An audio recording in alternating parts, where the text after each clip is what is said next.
This is it. I guess I should have known when I stepped out onto the porch after that surreal experience inside of the Casamoth house. Snow's been setting in now. The fall's gone. I knew that the second I had to push hard on the front door to get it open. Rosanne took the lead and broke off for the perimeter wall.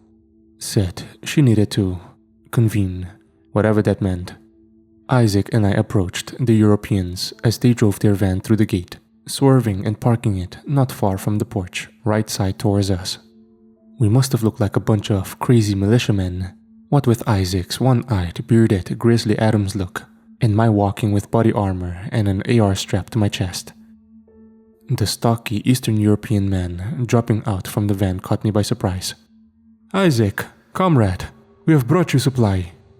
Guess we didn't shake them none. Thankfully, using the emergency credit card that Theodore keeps inside of a false red brick, right side, third up on the second row, Gareth and Merkel were able to bring use a whole goddamn van full of reassurance. Theo did say that this was only to be used under extreme circumstances. After the past few months, I'd say we're well past the extreme circumstances. Gareth opened the back of the trunk as Merkel proudly presented us with the goods.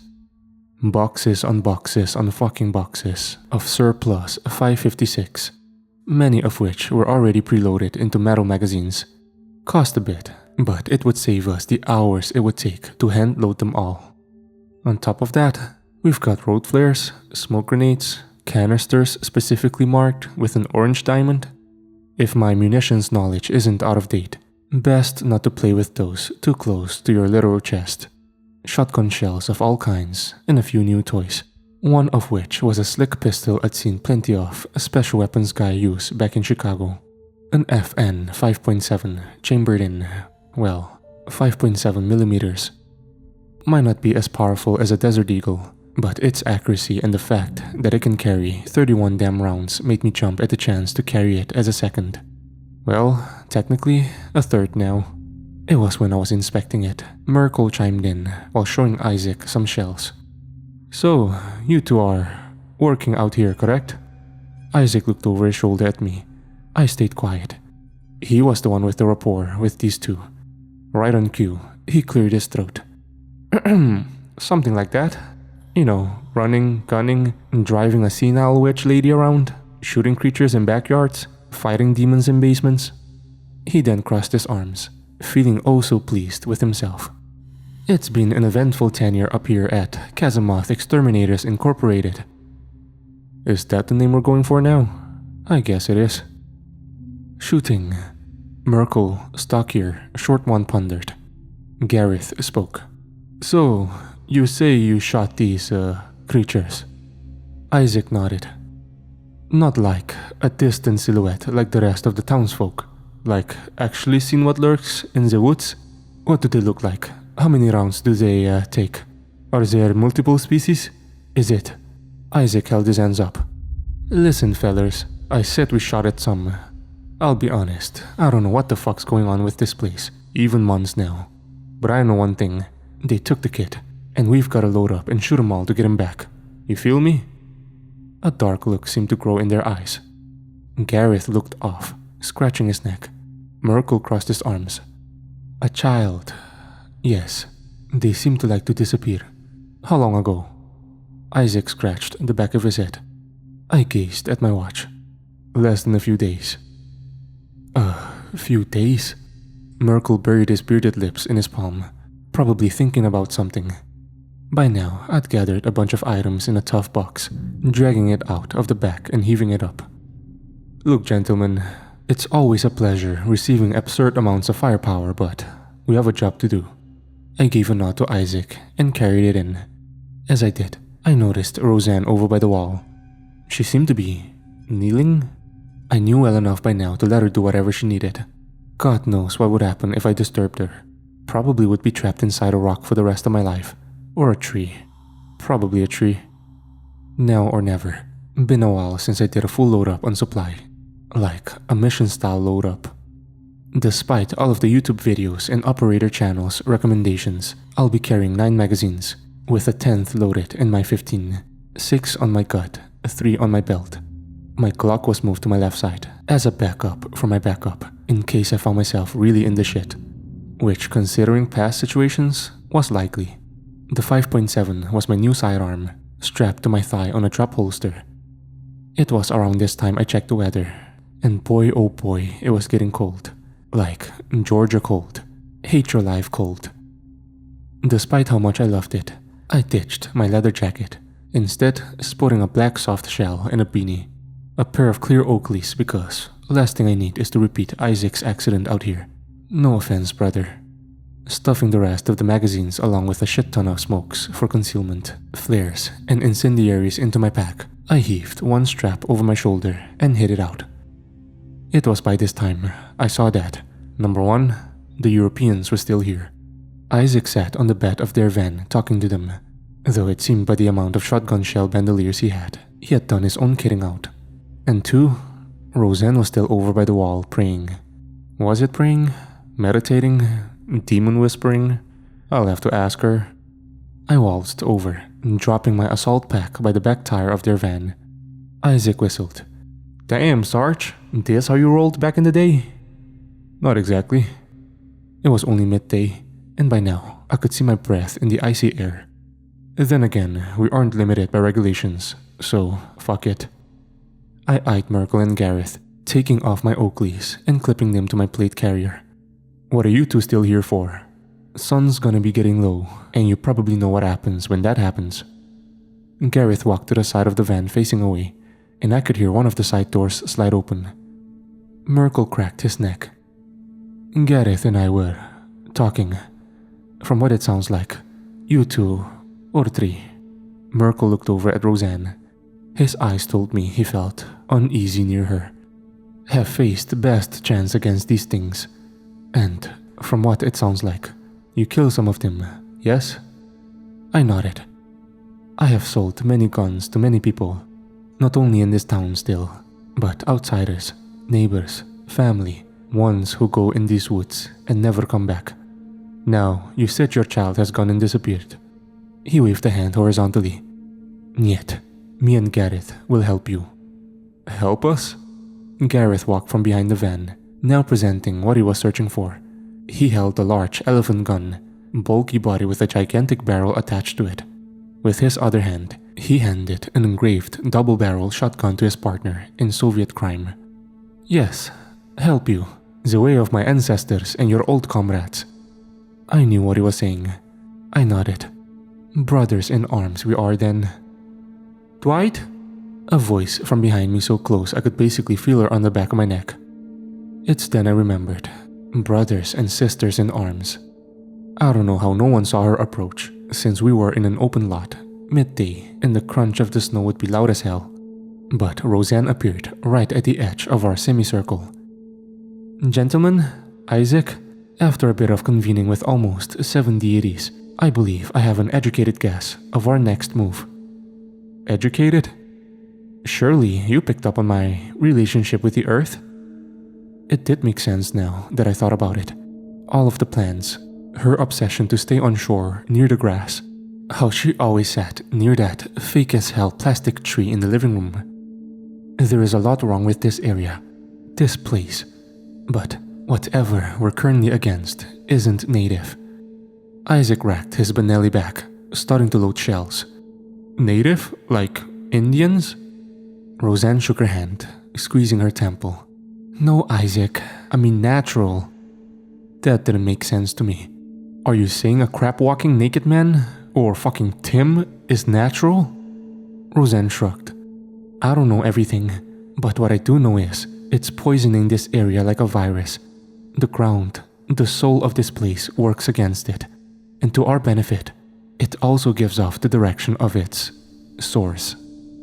Its source? I asked, now getting the idea. Yes, I can guide us, although generally, and if we use the heel-toe express, we might be able to get there in time to save John. If not, we'll at least be able to stop this. We're saving John, Rosanne. I know you want to, Dwight. I'm just saying, if things turn out dirty. Wait, which? Gareth perked up, and her ire turned from me to him. Rosanne. Rosanne, You want us to what? Walk through the damn woods that kidnap people? Turn their guts into spaghetti? And stop this? Rosanne crossed her arms, staring the lanky German down. You said you wanted to help. This is what needs to be done. If you're so scared about walking through the woods, how about you ask my friend over here how he camped in the woods for the last few months? She pointed at Isaac. Both looked surprised. Listen, I know it's not a good option, but it's the only one. Dwight? I looked around at the motley crew and retired staff sergeant, a one-eyed trucker, a fortune teller, and 2 European arms dealers. It would have to do. We would need to take the trail, not only to save time, but since Rosanne's trail led north, it would be a good start. I took the lead. The rest followed in a staggered column type formation. Rosanne was up next to me, pointing out the different shifts and changes in the aura. We saw all types of tracks: deer, foxes, human, what looked like oversized bird marks. We were nearing tracker 1 when Merkel asked, So, soldier, you never told me how tough they are. I cracked my neck, my right thumb rubbing the texture of the pistol grip. What do you mean? How many bullets do they take? My mind raced back to the night in the trail. We were near the spot where I was running, rifle in one hand, Glock in the other. One of the creatures walked onto the trail, and in my haste, I trigger-fingered an entire damn magazine into it before colliding with it shoulder first. The fall, the mud, my rifle going off and taking out a chunk of a tree. As I ran my hand along the impact mark on that tree while walking, I shrugged. Depends, although I do know they don't really like to get shot by anything bigger than 9mm. The 2 Europeans cackled from the back. Oh, don't worry friend, we have plenty of that to go around. The walk went on for hours, and for the most part, it was uneventful. Maybe it was what transpired in that house, or maybe it was the excessive amount of ordnance dangling off us that caused it. But the woods stayed quiet. Not a bird, nor a deer, nor a hobgoblin jumping out to eat our faces off. Just silence. Rosanne led us all the way to the northern pass, where she led Isaac and the Europeans down a light slope. I turned around, checking down both pathways, and before we knew it, we were off, walking into the pure, absolute unknown. Nighttime found us quickly, very quickly. Rosanne and I led the group through the woods. She felt trees as they went by, running her hands over the bark, the dying leaves of trees and bushes, the sharp pines, like every single point of contact spoke to her. I'm not a religious man, but I'm now a superstitious one, especially after all this shit. One thing is for certain, whatever she was harnessing to lead us, it was real, definitely real. The winter months were showing their presence loud and clear. By 5 p.m., it was getting dark. The sun was fading away into an orange hue, and we needed to bed down. We found a nice clearing right in the middle of our path, around a 100-meter radius of the woodline, with a slight hill giving us a point to retreat up if we took contact. 5 straight hours of walking through the snow, piss break, more walking, Isaac eating shit in the snow and his shotgun going off, gutting a small tree, me yelling at him, Gareth and Merkel laughing, more walking, Gareth claiming to see a man of vines following us, Merkel claiming he sees a Native American. It was eventful. Isaac and the Europeans were building a fire in the middle of the clearing, our packs all lined around it. I decided to walk over to the woodline to relieve myself. I saw Rosanne had walked over to a far-off oak tree to reach out her palm, and I guess convene with it. I could hear those 3 messing around behind me. Y'all got any matches? Yet. 9? 9? Well shit, give me some here. No you fool. 9. As in no. 9 is no? So what? Yes, 5, 2, tomorrow, 3, retake the Rhineland, 4, the Volga River? Merkel chimed in. How about we use flare? Well, I mean shit, we dumped a bunch of kerosene, so maybe not. I was zipping up my pants when a flare of purple light came from behind. I turned around on a dime. Hell, I even saw Rosanne break her gaze to look. All three dove behind their packs as the flare and lighter fluid erupted into a large ball. She shook her head as I could hear all three of them whooping and hollering as they tossed the wood to burn on it. And somehow, strangely, there was a sense of security and joy in seeing such a large symbol of light in the middle of this place. I soon walked back to the semicircle. Isaac, Merkel, and Gareth were bullshitting as usual, and I took up a watch position. Nothing too high speed, just scanning the wood line for figures, making sure Rosanne hadn't been dragged off. Simple. You could write a book about these three. So, Isaac, where are you from? Gareth asked as he leaned back on his green canvas bag. Isaac took a moment to think. Idaho, I think? Idaho? Merkel asked, confused. I laughed. Yeah, you would be from Idaho. Gareth spoke next. You said, I think. You not sure?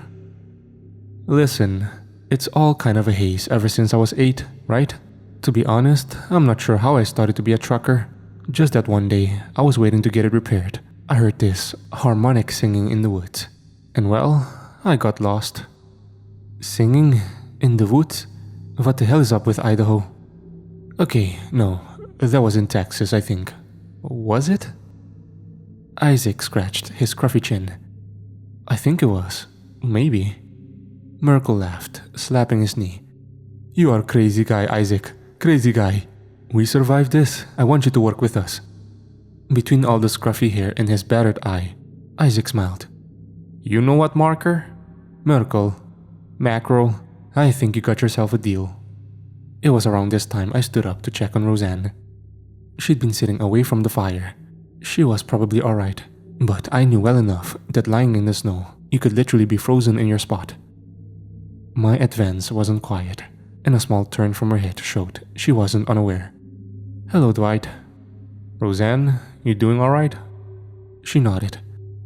It's close, still so far, but also very close. What's the saying? So close, yet so far?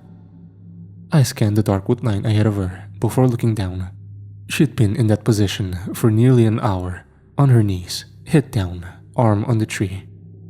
How did you get into all of this? She raised an eyebrow. All of what? I gestured around to the woods for some reason, even though her eyes were clearly shut. I let my rifle drop as I crossed my arms. This, water demons, spirits, house calls for exorcisms? There was a moment of quiet. Then she shrugged. Someone had to do it. You grow up in a town so full of unnatural things, and no one's trying to be some sort of expert or a medium? Someone's gotta try and figure out what it all means. I guess it did make sense, her nonchalant way of dealing with the going-ons. She wasn't really an expert, just the best the town had. Just a woman obsessed with ghosts, living in a greenhouse, huh? This actually got a laugh out of her, the first I'd seen so far. Tell me, Rosanne, what do you think all of this means? She thought for a minute, her hand still gripping the bark.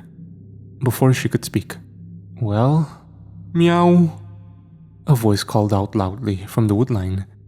My hands shot to my rifle, shouldering it as I scanned the dark trees. Rosanne didn't move. I don't know if she even could. But I stood right behind her, scanning around. Ribbit.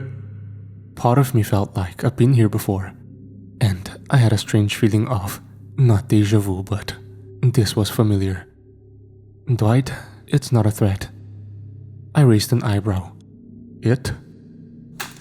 A branch snapping in front of us caused me to turn on the tack light on my rifle, illuminating the man behind the tree.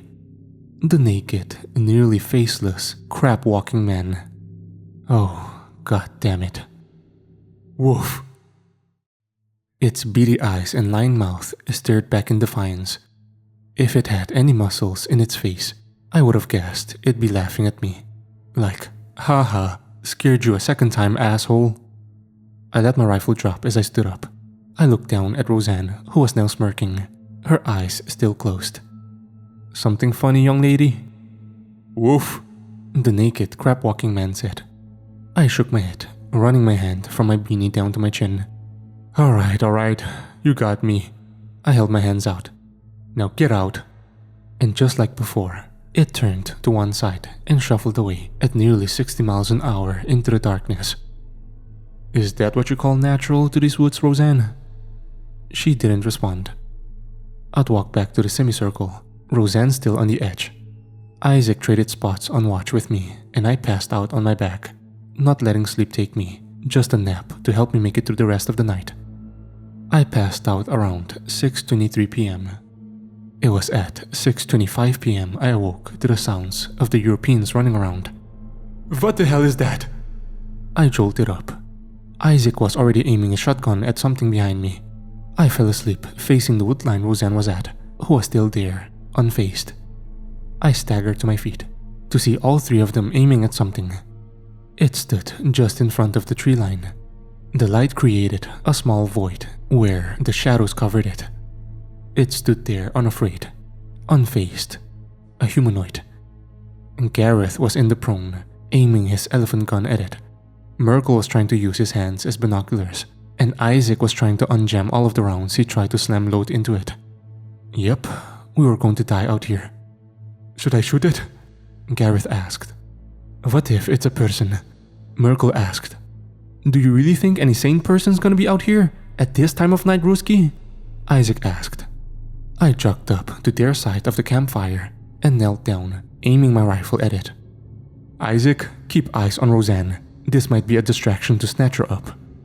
Isaac nodded, turning and running over to where she was camped out. I rested my hand on Gareth's right shoulder. He seemed to be a left-handed one.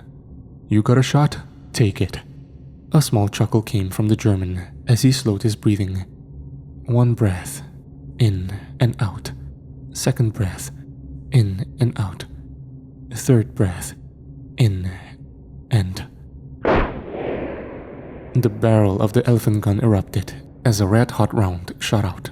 The muzzle blast was so loud, even my electrical headphones crackled trying to block it. The round went soaring and just missed the figure. The pine tree behind it shook and shuddered as the round hit it head-on. The figure, however, never moved an inch. Instead, remained there. We were less than 100 meters from it, and yet it never made a move to attack. Instead, it said one simple word back. "Hey!" Gotta admit, even in the dire endgame we are. I laughed. "Gareth, stand down." The German looked confused at my request, but didn't argue when I picked up and jogged over. Gotta admit, it was a short run, but in the heavy-ass snow with all my gear, I was giving off a damn cloud of steam when I approached that damn skeleton. "Timothy," I said, probably looking like an actual crackhead while talking to this thing. Tim was dead still. No pun intended. Also, I don't think I saw a drop of snow on him at all. His stand was shinier than ever, and I think I remember him wearing a small scarf around his neck. Did skeletons even need scarves? Guess their bones got cold. But was Tim even a real? I'm asking questions that will never be answered. "Narc." For once, Tim said, not waiting till I was looking away to talk. "Long way from home, Tim. Why you out here?" Silence emerged as a cold wind blew past, moving Tim's scarf, but not rattling his bones at all. "They're here. Narc." A chill went down my damn spine as he said that. They? As in Tim? The silver monsters who'd kidnapped John? Or the unknowns out there watching us from the trees? "They are angry. Narc. They are hungry." Tim's high-pitched voice echoed through the seemingly empty forest around. To the uninitiated at least, it seemed empty. I knew it was really full of things, beings watching us, staying just out of the light of the fire, waiting to make their move. "Careful, Narc." I turned and looked back at the campfire. Gareth still aimed down his rifle as Merkel stood up, holding out his arms as if to ask, "Well?" I shrugged, looking back at Tim, who was no longer there. "Oh, Tim, how would I have ever gotten here without you? And to think just 2 months ago, I smashed the stock of a 308 into your mouth. Sorry for that, by the way." I walked back over to the camp. By now, the rest of the group was gathering. Rosanne sat cross-legged by her back. Isaac and the Europeans started to continue their legendary talks once more, and I sat there, legs outstretched, rifle resting across my thighs. I knew this couldn't last. The calm, the quiet before the storm. But it felt good. Too good it wouldn't last. Rosanne pulled her legs up to her chest, wrapping her arms around them. "Dwight, get some sleep?" I raised an eyebrow. Up until now, she had said nothing. "You're gonna need it. Trust me. As long as the fire burns, they'll stay away. Get some sleep." I didn't have anything to say in response, truth be told. I was getting tired. Very tired. I awoke to a blast of cold air and snowflakes hitting my face, the wind weaving around my eye pro and piercing my eyes. I stood up, noticing the fire was duller, but still burning bright. Isaac helped pull me to my feet. "What's going on?" I asked. Isaac shrugged. "Don't know. A storm rolled in just a few moments ago. Rosanne's trying to get some wood and stuff with the Russians to burn." Even though I could tell he was yelling, I still struggled to hear him. However, I noticed the usually quiet forest around us was lively. Trees cracked and groaned. The wind howled, hissed, and roared. And from the woods around us, the laughing started. The same laughing I heard when the power first went out. The voices I heard while trapped in that storm running. "They're here. Narc." Gareth and Merkel carried 2 large piles of firewood and dropped it into the fire pit. Merkel poured a load of fluid onto the tinder, and Rosanne popped a flare. The fire battled the winter air as it fought for supremacy of the area. Gareth took up his elephant gun and began to scan the area with Isaac and Merkel. Rosanne grabbed onto the front of my plate carrier, pulling me close. "We're surrounded. If this goes out, we're all screwed." Didn't need to tell me twice. I reached down to my left side, pulling out my Glock. "Here." Rosanne took a step back, looking nervous at the weapon. "You might not have used it, or like it, but you're gonna need it." She looked up at me, then down at the handgun, and with a nod, she grabbed hold. I passed her the 4 pistol mags I had for the Glock as she shoved them into the pockets of her bomber jacket. I turned on my rifle's tack light, pointing it outwards as we scanned. "Look out!" Isaac yelled, and I saw it. It looked like a comet coming right for us, but that was an exaggeration. What wasn't an exaggeration was the fact that an engine-sized rock was coming right for us. Everyone scattered in all directions, and I charged out, covering my face. The boulder, as it correctly was, smashed right into the fire, sending burning tinder and lighter fluid-covered flaming branches soaring around in all directions. But more importantly, killing the majority of our light. The laughter was now joined by howls and cheers, as well as roars as I reached for my gun belt. I popped off a red flare.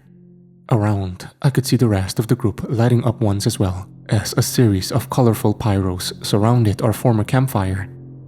I ran over to my assault pack, heaving it into my back as I aimed for the woodline. This was it, the calm before the storm. I looked to my left. Isaac gave me a nod and racked his forend forward, chambering a familiar dark orange shell. I looked to my right. Rosanne gripped her pistol nervously. "Which direction are we heading?" I called out in the wind. Rosanne pointed to the north. Of course, it was always the north. Even if we took deviations to the left or right, it led one direction. I rolled up a sleeve on my fleece. One piece of gear I forgot to mention wasn't from Gareth or Merkel, but from the army. It was an electronic watch, usually used by pointmen to track which degree on the map they were heading to.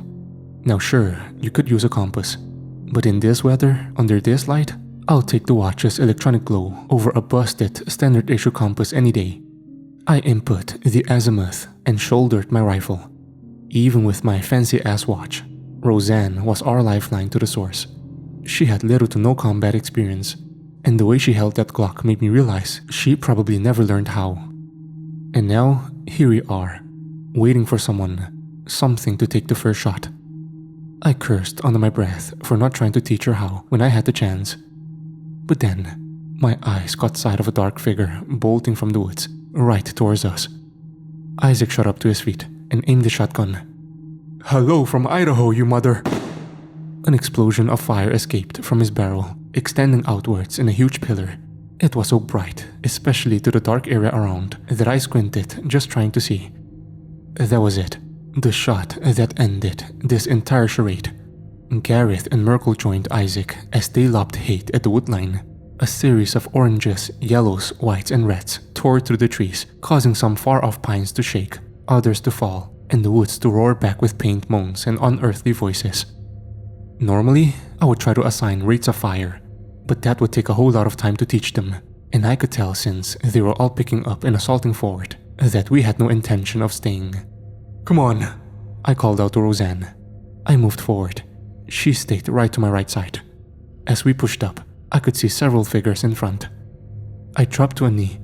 So did Rosanne, and we both fired at the figures. A series of controlled bursts from my rifle caused some of them to bounce back, and even then, all I knew was I was shooting at fucking silhouettes. Rosanne's rounds were more of a deterrent, but they helped back up my line of fire. I fired, then she did. Back in the army, we called this talking guns. We picked up and moved forward, pushing into the tree line.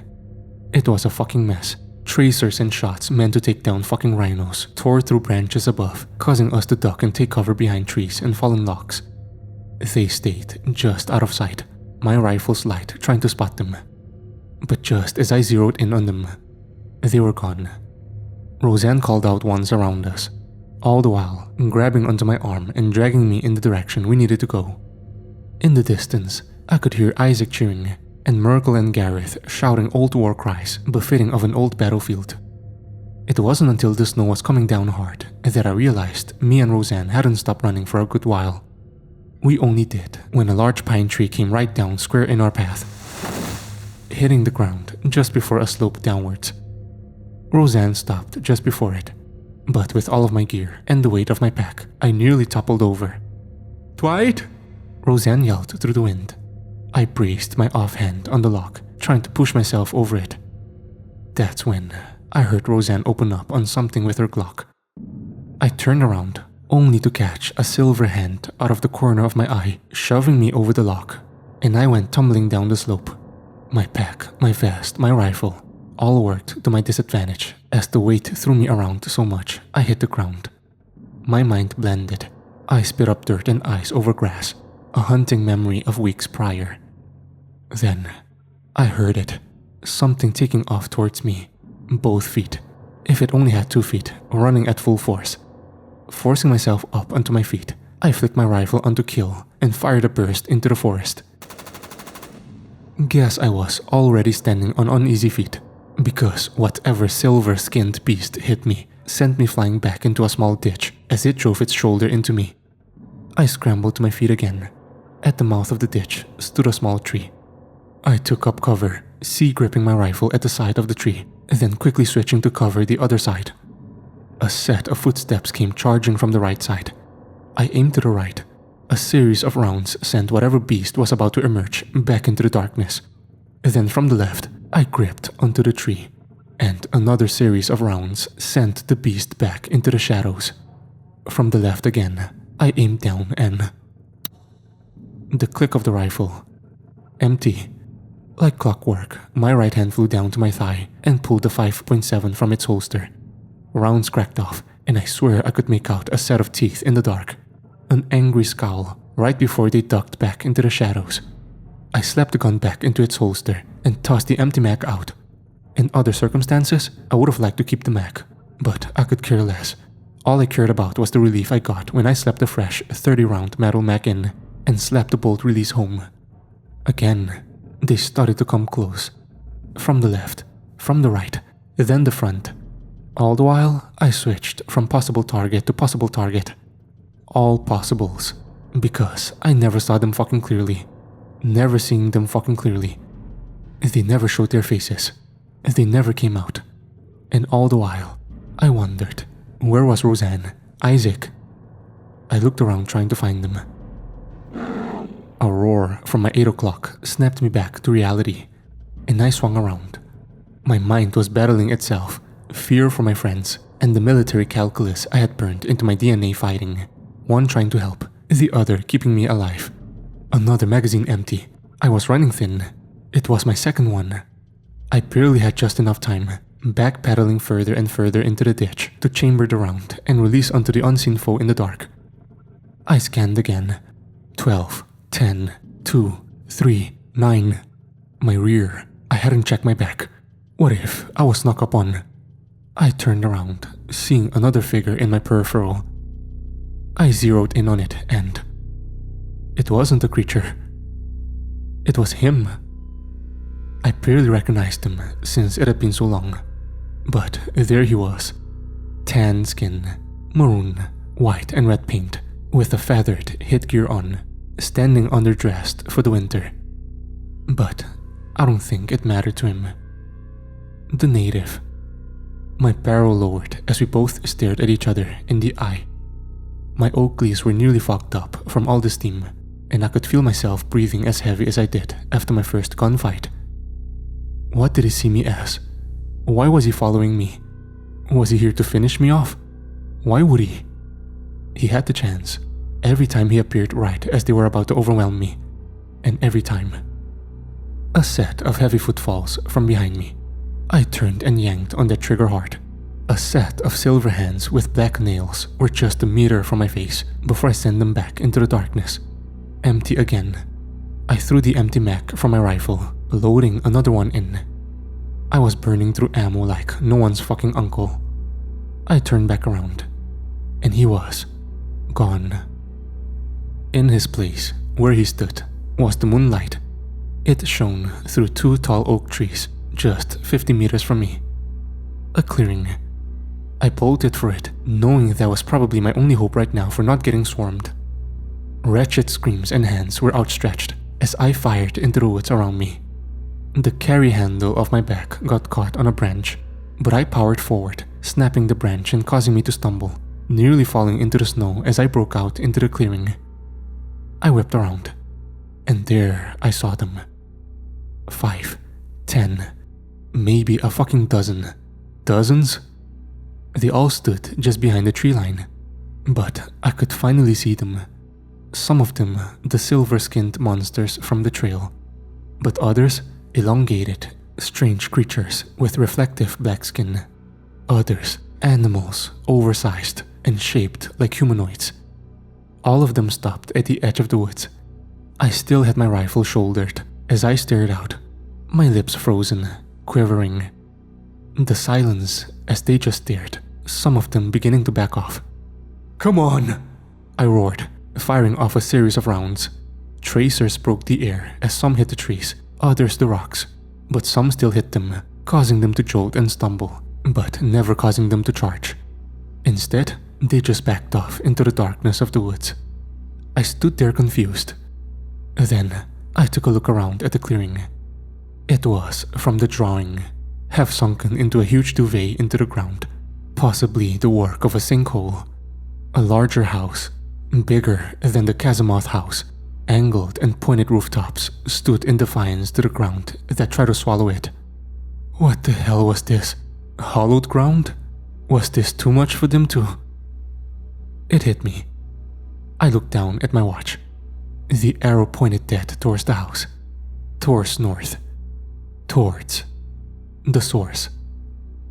This was it. I had reached it. And judging by the cold, harsh winds, no longer broken by distant gunfire, I had reached the end.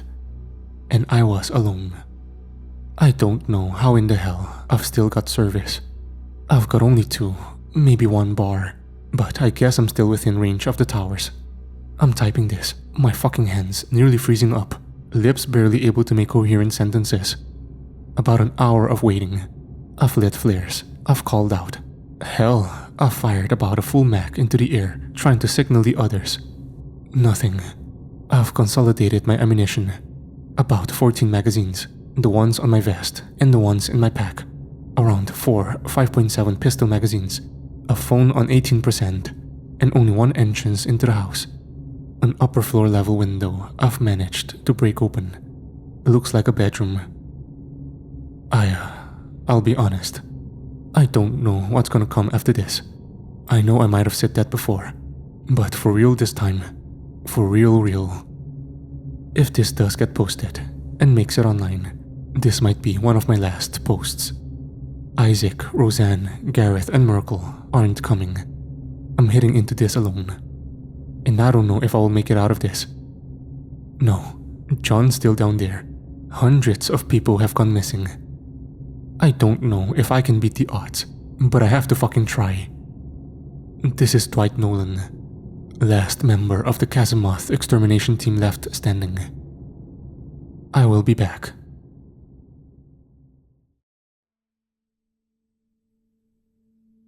Should I have stayed in? Should I have taken other contracts or openings that weren't in the most haunted fucking sector of Mid-America's woodlands? Should I go in? I asked myself a lot of questions as I took a drag of my cigarette. For reference, I never smoke, barely really. Lung cancer, coughing to death. It's a bad ride, but I needed something to clear my head. And, well, better now than never. The nicotine buzz helped me think clearly. Someone suggested I could just wait it out till sunrise, go back to the estate and regroup. But with who? God knows where the others are. I've tried signaling them, shooting in the air, flares, nothing. Someone also suggested I just burn this sunken occult piece of shit home. But this is where the trail leads. Whatever's the source of all of this, wherever John is, it's down there. What is it with this forest and possessing structures in the boonies? Sorry, off track. Nicotines make me a bit antsy.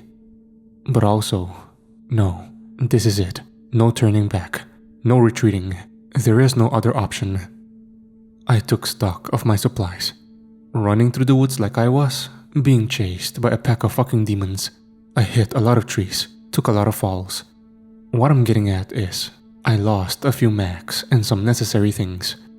As a result, I'm at 8 magazines for the 15, 2 for the 5.7, some flares, and 1 incendiary. It is going to be a long night. The only entrance I was able to make out is a broken upstairs window. You know, triangle rooftop bit, rectangular window with 3 parts, kind of jutted out. The glass was cracked, the wood was moldy. I don't know how long it's been here, but this house has seen better days. The element of surprise was gone. They know I'm here. They know I'm coming. I cracked a green chem light. It's the military's version of the glow stick, except it lasts for 12 hours and is super fucking bright. I dropped it by the windowsill.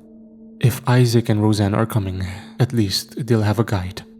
I turned my rifle's tack light on, taking a few steps inside, stepping off a small seat-type ledge by the window. I scanned the room, left, right, then down the center.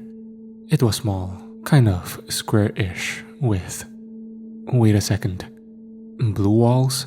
Chipped paint? Pink bedspread and quilt? I knew this room. I looked for the far end. Even the grains in the wooden boards on the far wall were the same. It was the kids' room Isaac and I had entered after the library, the one with the drawings. I raised the rifle and shone the light at where I knew the door was. It was broken down. The rusted brass hinges ripped out of the wall. My mind thought back to the voice at the gate. My house. Whether it was mind games or not, I didn't care. I didn't have time to. I stepped over broken holes in the floor and approached the door.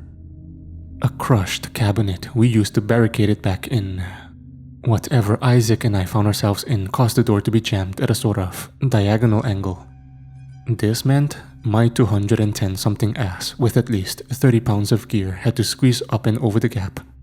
When I stumbled into the hall, I shone my light down the hall. It was the exact same thing. Same aged, same brownish gray color.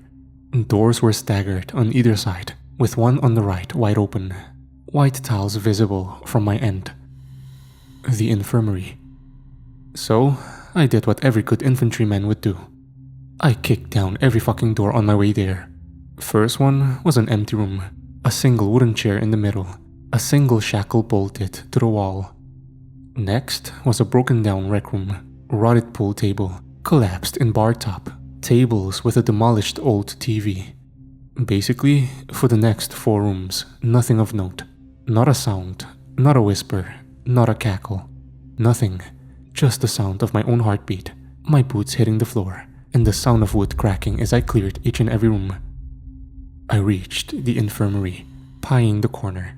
I charged inside, clearing all the dead space, or more like where I knew there should be dead space. The metal operating table, the counters, cabinets, filing cabinets, gone. Just rotted tiles on the walls and old boards. I was taken aback, only slightly. Then I noticed where the table had been. A large scorch mark, ash and burns had blackened the tiles around it, along with an outline of its wheels and frame on the floor and back wall. I stopped, trying to figure out what the fuck this all meant. That cost precious time. And right now, I was walking cleanly into the heart of enemy territory without opposition. Something caught my eye though in the ash. It was a piece of paper. Anything caught in the cone of dragon's breath should have been incinerated, destroyed. But there it was. Some ash fell off it as I reached down and picked it up. But it was mostly untouched. This time, there wasn't any drawing. Just a single message written in red crayon. Thank you. A laugh then came from behind me. It was deep, like you turned the pitch all the way down. I felt its cold malice-filled breath hit the back of my neck so close, it passed right over the collar of my jacket. I wasn't out of the literal woods yet. I spun around, hearing the sounds of bare feet slapping against tile, and fired off several shots. I could hear the gunshots bouncing off the tile walls as the rounds tore through the wooden wall of the hallway. Whatever had targeted me was a shadow just barely turning the corner. I chased after it. My rifle shot up as I turned the corner. Nothing. I walked the halls more carefully this time, but I knew they could see me, feel me. Low chuckles and giggles came from beneath the floorboards. Distant footsteps, sounding like they were just beyond the floor and ceiling. My light cut through the black void of the house like a hot knife. I didn't pry it from the hall. Suddenly, from my right, a set of fast footsteps sounding like they were coming from inside the wall charged by me. I fired off 2 rounds. Then, to my left, again 2 more rounds. There you go with that trigger finger, Dwight. They're trying to waste my ammo. I was playing into their game. From behind me, a thunderous set of steps shook the fucking floor.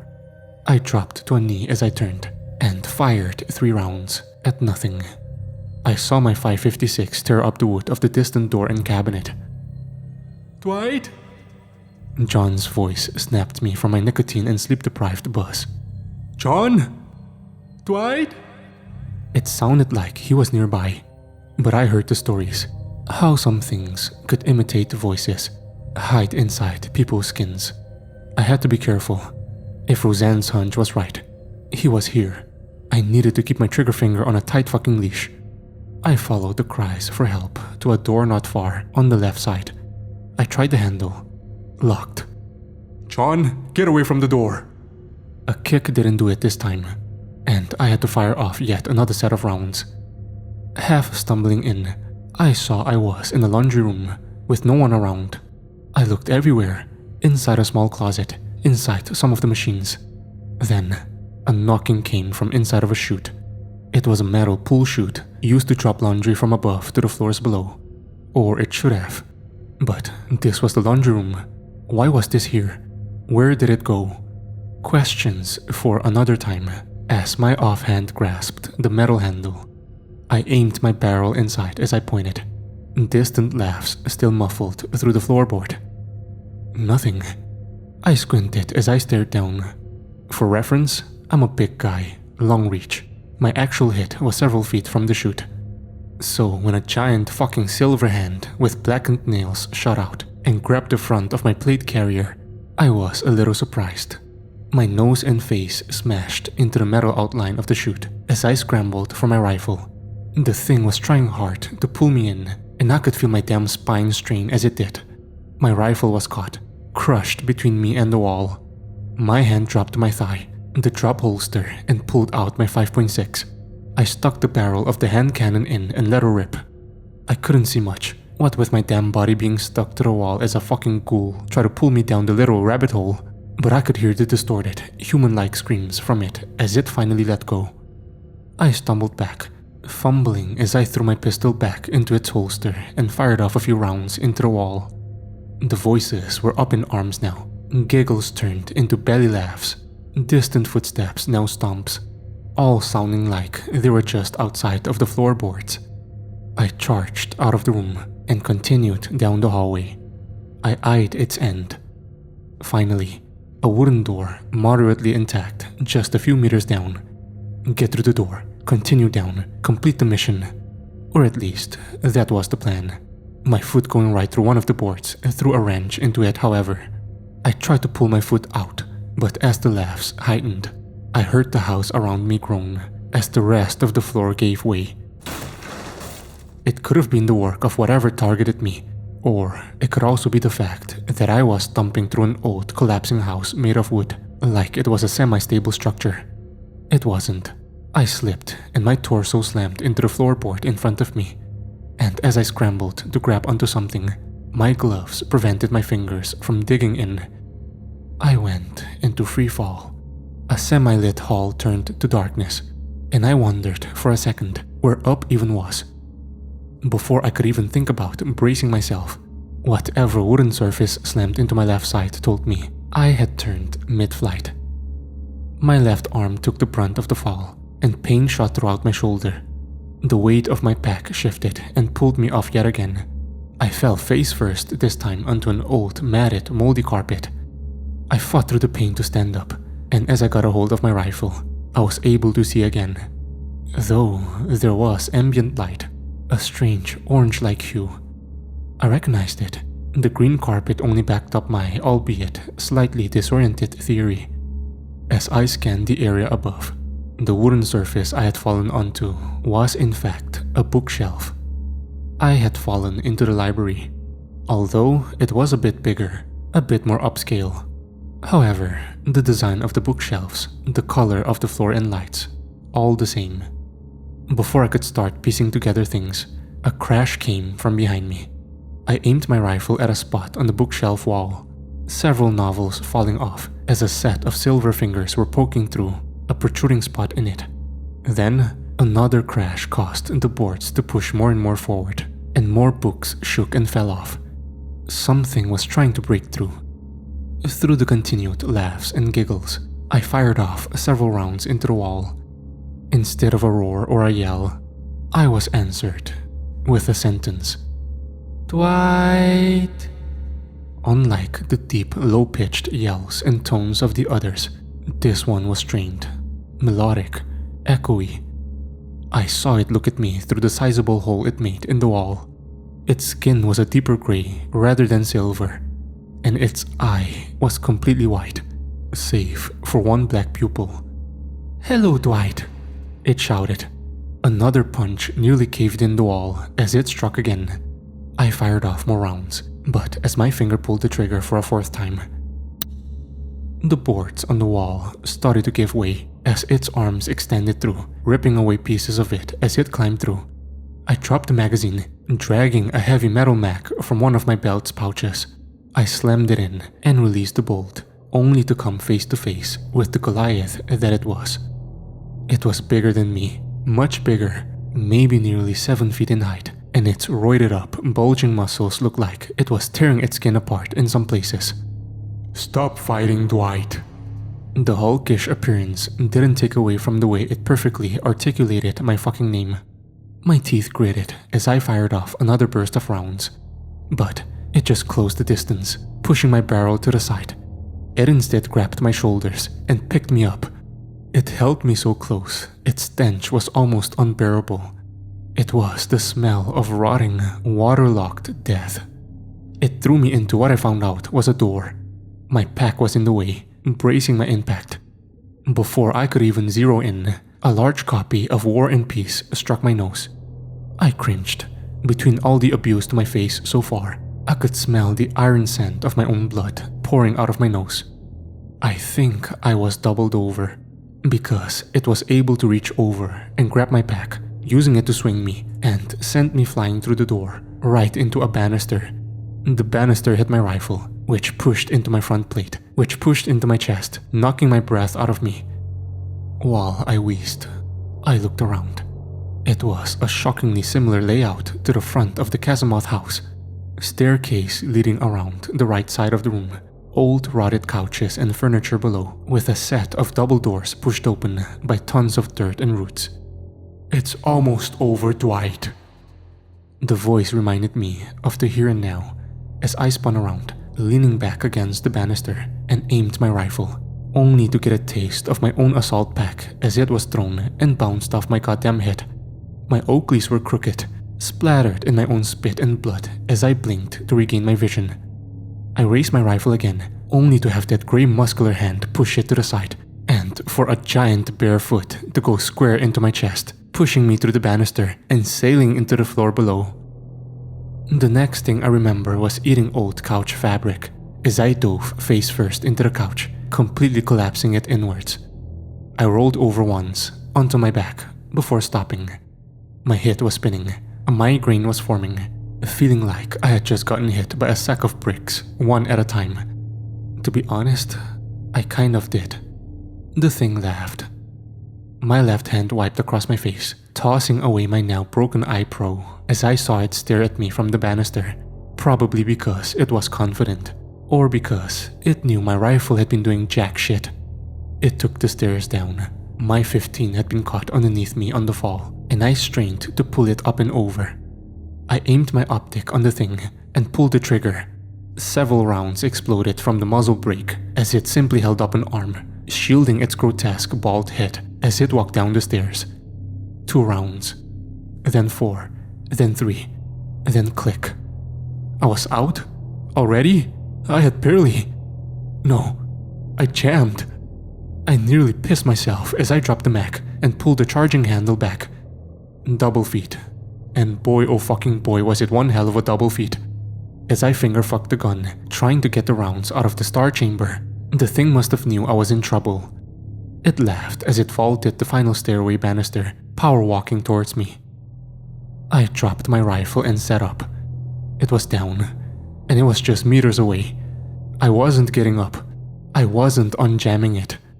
I was fucked. I pulled my pistol from its holster and aimed for its neck, hoping a jugular shot would halt it. My left arm still ached, making control of my 5.7 heart, and I fired off shot after shot.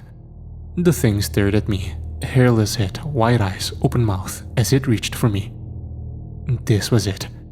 Or at least, it would have been, if I didn't make some friends along the way. A set of plaid sleeve arms wrapped around the beast's head, as its look of victory turned into one of surprises. I lowered my gun in confusion. Then, I saw who it was. "This is for my eye, you sons of guns!" Isaac yelled. His shotgun was slung to his back as he pulled out his small 5-shot and stuck it into the thing's eye. 3 rounds exploded into its right eye as it cried out in agony.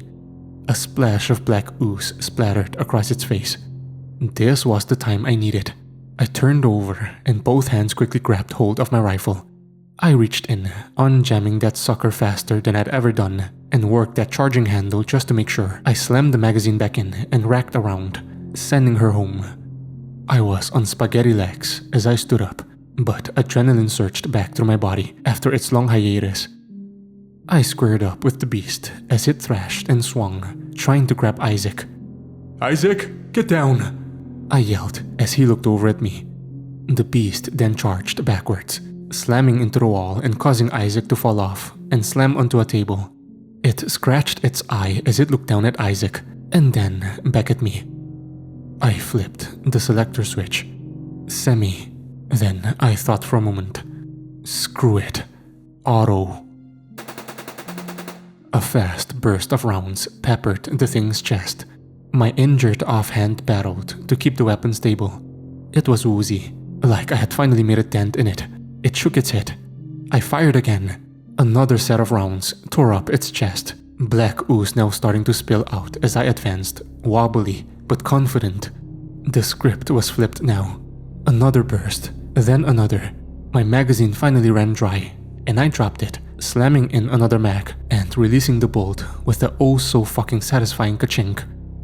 I saw Isaac get up as well. He dropped his 5-shot and raised his boomstick. We were laying into it now, a full auto burst, then a blast of buckshot, then another burst, then a slug tore into its chest.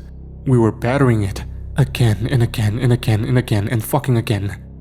And finally, after the thing was covered with its own ooze and slid down the wall, painting it in its putrid blood, its head tried to laugh one more time before it went limp. There was a moment of silence, and I mean actual silence. The muffled laughing was now quiet. The footsteps were gone.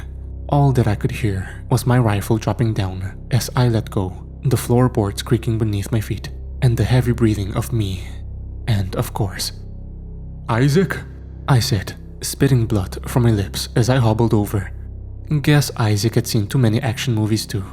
Because we, what is it called? Bro-shaked? Power-hugged? Holy shit, Sarge. You're looking a little, fucked. Well, I mean, I didn't want to say anything, but your beard's covered in your own blood. Isaac, where were you? How the fuck? He took off his trucker cap, running his fingers through his long oily hair and scratched his scalp. After the fucking boogaloo kicked off, man, I'll be honest, I tried to keep up with you and Rosanne, but I lost y'all as soon as we hit the trees. Then I lost the 2 Austrians. Germans? Russians? Anyways, I didn't know how long it had been, but after a while, I stopped and suddenly felt like I knew where to go. Then I found your little breadcrumb. I cocked an eyebrow as Isaac pulled the green chem light from his pocket. You were in the woods, and you felt like you knew where to go? Isaac shrugged. He tossed the chem light behind him into the small open kitchen area. He then squatted down, collecting his pistol as he wiped black ooze from its barrel and cylinder. What I felt next was strange. It wasn't out loud. I knew because only I reacted to it, and Isaac didn't. It was the melodic voice from the microphone, from earlier when the Kazamoth house had been breached. Except it was more supportive. Is supportive the right word? Well, it didn't sound like it wanted me dead. It just wanted my attention. Dwight. As it spoke, my migraine slowly faded. I rubbed my forehead with my offhand, blinking my eyes. As I did, I noticed it couldn't have been, but I saw it. It wasn't as torn up and messy. It was more pink and quilted. The edge of a dress out of the corner of my left eye.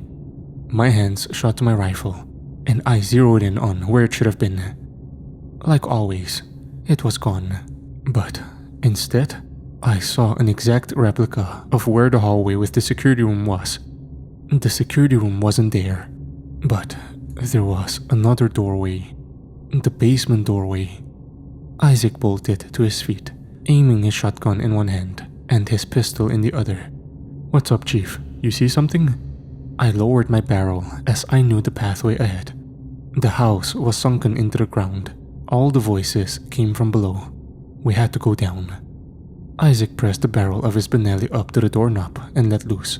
Wood and bits of brass shot out from the inside as I kicked in the door. We were greeted not by a staircase leading to the basement we knew, but to a small elevator shaft. It was like those small cage ones used for mine shafts. Gray concrete walls lined the outsides of it as a lone flickering light illuminated the area. We didn't make a snappy quip or a funny moment of banter this time. Isaac and I climbed in and threw the gate door shut. We saw only one option on the metal button pad. Down. The thing was rocky, it shook and shuddered, and I honestly thought it would give out at any moment and send us plummeting to our doom. You couldn't pay me enough to stare down through the cage floor. Fuck that. There's a reason I never went to airborne school. I just stared forward, rifle at the low ready, staring as the concrete walls passed us on the way down. The silence was broken by Isaac. So, what you think's at the bottom, Dwight? I now realize it's been a fat minute since he's referred to me as anything other than Sarge. commander, or boss. He continued, I bet there's an ancient eldritch horror at the bottom. A Shoggoth maybe? I sighed and squeezed the bridge of my nose. Even with the migraine gone, Isaac never failed to one-up it. He shook his head, running his hand through his beard. Actually, no, Shoggoths don't really have minions, but it's gotta be something really demonic. I mean, did you see that roided son of a gun up there? Why don't we just skip a tier of command and just say it's Cthulhu, Isaac? He actually took my suggestion serious, tisking as he shook his head. No, then why wouldn't he go after a more coastal area? We're in the middle of North America. Damn, this whole thing really is a puzzle. What do you think? I told him honestly, the only thing I could think of. I think whatever is causing all of this is going to die by a lot of bullets and a lot of fire. Isaac cackled. And then the elevator finally reached down. My rifle shot up as Isaac pulled the cage door open. Ahead was an operating room, or like a mass surgical room. An ER? More white cracked and smeared tiles lined the walls and floors as several dividing curtains created different sections. Through the flickering lights above, we could see IVs, beds, and different metal tables and cabinets. In each of the sections, we could also hear footsteps. A flash of silver shot across the center aisle as muffled laughing could be heard from another section just meters ahead of us. What sounded like someone was crawling on all fours could be heard. It wasn't an ER. It was a chop shop. I pondered our options. Close quarters, what looks like a singular exit at the far end, easily bypassable walls made out of tarp, and several hostiles crawling around. Isaac? Yeah, boss? Follow my lead. He probably expected me to creep through or to start clearing it section by section. But I knew when we were outnumbered, and I knew that far exit was probably our only safe way forward. So I flicked my rifle to auto and started to unleash hell into the room. My rounds tore through the tarps, throwing around old papers, knocking over small rolling carts, and Isaac joined in, shooting across and creating havoc of his own, an intersecting X of death. I pulled my rifle back into a high ready. Let's go. We moved through the center aisle, and whatever lurked within these bloodied, rusted tables and tarps were pissed. Hissing and human-like yells came from within. I targeted one with a burst of automatic fire, to our front right, then our front left. Isaac weaved throughout many now torn up tarps and knocked over tables, firing off slugs left and right, behind, across. It was a strange approach, controlled chaotic violence, even as they sounded like they were leaping. A blast of automatic fire and a wave of buckshot sent their devilish eyes and silver skin bolting back into cover. I kicked open the far door and dropped the magazine, slamming another one in. I was down to 5, or maybe it was 4. I wasn't really counting. Isaac backed his way in, and after a series of triumphant blasts from the Bonelli, he slammed the door shut, locking several mechanisms as slams and bangs from the outside started up. He started to reload his weapon as I scanned again. And holy shit, winding metal hallways with bolted metal walls, grated floors, and dim yellow LED lights that hung above. Some halls went left, some right, some went off in diagonals. It was a fucking maze. Isaac stepped forward, turning left and gazing down one of the halls. I looked down at my azimuth watch. It pointed forward, then backward, then left, then right, then flickered to each at once, then clockwise. No help there. The voice returned. Dwight? I looked forward. Nothing. Then to a hallway leading off on a diagonal left path. Nothing. It returned, sounding rightwards. Dwight? I turned, spotting the pink and white frilled dress. But instead of nothing, she was there. Actually there. And looking healthy. Her hazel eyes stared back through black bangs. She had a much cleaner complexion, and her white dress was brand new. We maintained a tense stare down for what felt like hours, until I realized she was no threat. She would have done something by now, attacked in some way, Instead, she just pointed down the hall. To the left side was a hallway breaking off and leading into another direction. I looked back at her. She just turned back, locking eyes with me. "You alright, Dwight?" Isaac asked, stepping forward alongside me. "I know where to go," I said bluntly as I raced forward. Isaac lagged behind, probably looking dumbfounded from how he spoke. What? How?" "No time. Too long. Too fucking complicated. Just trust me." I turned the corner, heading left, and saw her, 10 meters down, pointing to a hallway that led to the right. A right turn, and I saw her again, pointing to another left turn. On the way, I saw signs above doors and halls. Botany plant, incinerator, all different facilities you'd find in a compound. Finally, I took a final left turn, and instead saw her point to a small staircase leading down. Isaac caught up, sounding kind of out of breath. A sign just like the others hung above the staircase. Incubation. Isaac wheezed and shook his head as he stood up straight. "You know, anyone ever tell you you walk faster than normal people run?" His voice echoed through the empty halls, and that's when we heard it. "Isaac?" "John." Hopefully, for real this time. Isaac and I called out as we stormed down the staircase, the sounds of heavy footsteps shaking and banging against the metal steps. We reached the bottom, the incubation lab, and found a series of vats, if that's what you can call them. Gigantic plexiglass cylinders jutting up from the floors to metal caps connected to the ceiling, scattered across the room, all of them covered with moss and grass and black ooze. I gazed left, then right. "John?" A moment of silence before we heard a series of bangs against one of the tubes near the back right of the lab. My hand gripped the trigger as we approached, praying it was him and that I didn't jump the gun and shoot him. But if it wasn't, I kept my rifle up. We both went around opposite sides of a group of vats. And that's when I think I saw him. Saw it. I could barely focus on it. Just looking at it made my eyes water and shut with pain, like looking into a wall of moss and static. And yet, I knew what it was. A man. Or at least, shaped like a man. I backed off and hucked one of the vats. Isaac pressed on. "What the?" Followed by a loud blast of his shotgun. My eyes widened. "John?" I turned the corner. Isaac missed the vat where I heard banging coming from, but the man was gone. I saw him rubbing his eye, and where it stood, a large patch of turf with vibrant weeds and ferns poked through the grated floor below us. Grass.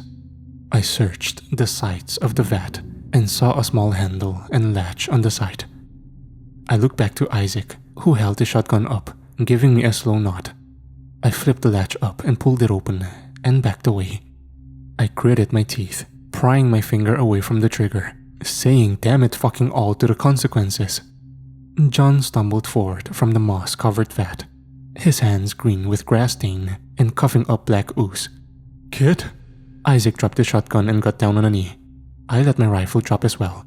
He was alright, although it looked like the fucking forest was trying to grow over him, and subsequently inside of him. However, apart from some dehydration and illness, he was fine, alive. "You too." He hacked up black ooze. I patted his back like he was one of my Joes trying to get over a 3-day weekend. "You guys came." Isaac laughed as he shook his head. "Hell yeah, kid. We ain't gonna let you bite it." John looked up at me. "Where's Dad?" I stared at him, silently, thinking of everything Theodore and I had said to each other up until this point. Where was he? "Your dad's fine. Don't worry about him right now." I scanned the room, spotting an entrance leading out to the back left. No going back up with all those things up there. "John, can you walk?" The kid's subsequent hacking and wheezing caused Isaac to just pick him up and carry him in his arms. I took the lead, scanning the hallway and leading the way. Or more correctly, she led the way. A few more corners and halls, and we reached a room titled Industrial Lifts. It was a rectangle room with 2 large elevators. Isaac approached one as I did the other. I scanned mine. It was old, rusted, with a button pad mounted on the wall. "Hey Dwight, this one leads up." I backed off and walked over as he beckoned me. It had several white elevator buttons, each with a different description. Labs, storage, basement, house. "We can take this sucker back to the house, then just kick all the doors we need to get back above ground." Isaac turned back to John as the kid coughed up more ooze. I breathed a sigh of relief. I should feel calm, finally. We found John, and we now have a way out. But something was still resting in the pit of my stomach. "Dwight?" I turned to my left and saw her pointing to the other elevator. I walked over, barely hearing Isaac call out, "Dwight?" The other elevator had a simple keypad with one button, sub-level. Isaac exited the elevator, walking over to me. I must have looked like a zombie, staring at the keypad. "What's up? We gotta get going, man. Whatever the hell's back there, it'll be here soon." I shook my head. "Take the elevator up to the surface, Isaac." He shook his head in disbelief. "Oh, you have gotta be kidding me. Dwight, I know you might have gotten thrown around by that big guy. You must be concussed." I exhaled. He wasn't going to leave quietly. "Isaac, whatever was back there wasn't the source. The origin behind all of these things, everything happening here." He grew quiet as I crossed my arms and turned to him. "We saved John. Yeah, but these things are just gonna come for him again. Come for more people." He tried to speak, then just laughed out of his own disbelief. "Dwight, you can't be serious. This is some Class A horror movie bullshit. Let's go." "Isaac, listen to me." He was going to speak, but silenced himself yet again. "We leave here, we go try to get the National Guard, the police. Who knows if this house will even still be here? You said it yourself, eldritch monsters, horror movie bullshit. We're neck deep in whatever this is, and we have a chance to end it. Whatever is at the bottom is the cause." There was a strange, tense silence between us. He stared at me out of anger. I stared back, pleading for him to listen. I know how crazy I sounded, how I still sound, but it's true. "You get John, you get out of here. You go make sure he, Rosanne, and the others are okay. And you go tell the whole fucking world what happened here. And tell me, Dwight, where do you factor into this little plan?" I looked back to the elevator, the lone button, the light long burned out. But something told me it was more than working. It knows me. That thing said my name again and again. Not yours. I started this. It said it itself. I poked at it, dragged everyone in. And now, I'm gonna end this. Just me. Isaac shook his head. "I'm not letting you go down there alone." I nodded. "I know, but if you go with me, who's going to get John out of here?" He bit his lower lip, looking behind him back to the elevator. As he turned back around, I held my hand out. "You've been a good friend, Isaac. I've known you for only a couple of months, and you're as close to a brother of arms that I've had since I got out." Isaac grabbed my hand, looking me in the eyes. I saw a mixture of despair and anger, but also courage. "Go get them, Sergeant." I gave Isaac my 5.7, along with the last pistol magazine and some flares. We held a tense stare as his elevator made its climb up until they were gone. And I was standing there, alone. My breath was shaky. The easy way out, the easy choice, was gone, is gone. And now, here I am. I stepped into the elevator. Haven't pressed the button to go down yet. No, I sat down along the left side wall. My last entry, at least. I think it'll be the last. I don't know. Whatever's causing all of this, the cryptic source, it's down there waiting for me. No more Vanguard roided up beasts. No more creatures in the dark. Just a man sitting in an elevator, typing the last of this on one bar of Wi-Fi. It's 4 a.m. We've been out here a while, but I think it's about to come to a close. Maybe Isaac will make an update. Maybe I will. Maybe I won't. I don't know what comes next. But what I do know is that it's about to all come to an end. The forest is a mysterious place, and despite how much the world wants to deny it, dark, sinister shit lurks within it. Don't let Theodore Casimoth cover up what's happening here. Don't let this all be buried. If I don't stop what's happening here, Theodore won't. I'm rambling. Sorry. A lot less funny this time, but not at all less important. Should this be the end or not, it's been an honor fighting with you, Rosanne, Isaac, Gareth, Merkel. And for you, reading this, don't forget what happened here. Don't let everything we've done be for nothing. Should I finish this or not, the truth can't be buried. This is Dwight Nolan, sole member of the Casimoth security team, signing off. I hope I'll be back.